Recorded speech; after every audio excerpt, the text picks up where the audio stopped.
Goldman Sachs will pull all of its $120 million from Philip Falcone's main hedge fund. Goldman made the move after returns lagged behind peers, and Falcone disclosed he'd borrowed $113 million from a smaller fund that had suspended redemptions. Falcone took the loan from the Harbinger Capital Partners Special Situations Fund in October of 2009 to pay personal taxes. At the time, investors were barred from exiting the fund because it had assets tied up in the bankruptcy of Lehman Brothers Holding.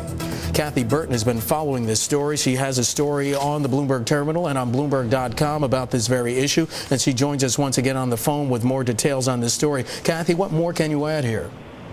Well, the loan that Phil took for himself has caused some worry among investors other than Goldman Sachs, we've been told, and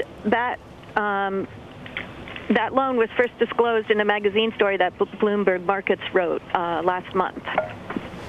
Kathy, give us the significance of this, because this $113 million amount that Mr. Falcone is said to have borrowed, at the time, as we reported, investors themselves were barred from exiting the fund. Why? They were barred from exiting the fund because the fund's assets were held at Lehman Brothers, and so after the bankruptcy, people couldn't get those assets out. So they had to wait for all that to work its way through the system, and that's just actually starting to happen right now. But because that fund has a lot of illiquid investments, it's going to take a long time for people to get their money out of that fund, and it's currently being liquidated right now. And we do have Dominic Chu and Adam Johnson again standing by. They've been following this story as well. AJ, you were talking to me about Wall Street being a nasty business as we headed towards the break. What does the street make of this news that we're hearing right now?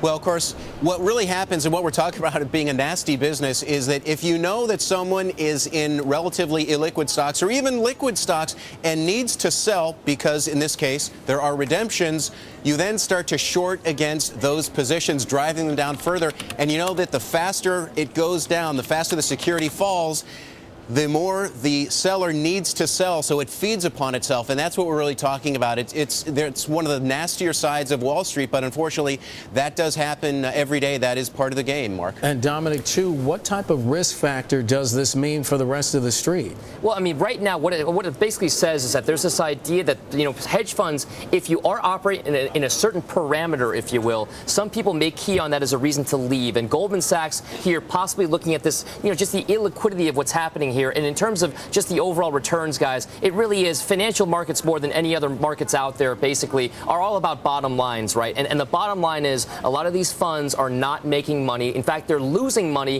when the S&P is up, 5, 6, 7% for the year to date, and possibly, down 15% through the middle of October for one of these funds here, the flagship fund. So another reason why, in terms of what's happening here, Phil Falcone, his wife Lisa Falcone, of course, we did a report on her. Remember, Everest Entertainment, a budding Hollywood entrepreneur, producer type person. A lot of these names so associated with kind of like the money that floats around here with hedge funds. This is a reason why, for a lot of investors, this could be something to kind of really pay attention to. And there you see her right there in one of her more recent spreads in magazines. All right, and Kathy Burton still on the phone with us. Kathy, there's another angle to this story as well, and that involves New York State's Common Retirement Fund. What's going on there? Well, they had told us earlier this year that they had pulled their money from the fund as well, although they wouldn't discuss why they had decided to do so. No disclosure at all. Dominic Chu and Adam Johnson.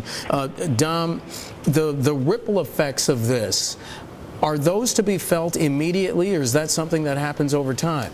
It could be both right now. In terms of what's happening with Harbinger Capital, I mean, obviously with their investments, again, one of their funds is in Skyterra. This is a very ambitious undertaking to kind of build this kind of new generation, next generation wireless network here. And that firm, Skyterra, was kind of taken full ownership by Phil Falcone's Harbinger Capital. Now, the interesting part about this is with this wireless system or this wireless investment here, can it make money? money, or are people willing to wait long enough for it to make money? Right now, it doesn't appear as though a lot of people have the patience or the actual, liquidity concerns there to kind of let these things ride out over the long term, which for a lot of hedge funds and a lot of venture capital, private equity type funds is necessary because these things just don't operate overnight. They need time to develop, and that's the reason why perhaps liquidity being one of the chief concerns for a lot of investors out there, Mark. And I understand Brennan Lothery is joining us as well. Brennan, you had something quickly to add on this point as well? Yeah, and also, Mark, just think about how the underlying investment, this Skyterra investment, which is soaking up so much of these assets within Philip Falcone's hedge funds,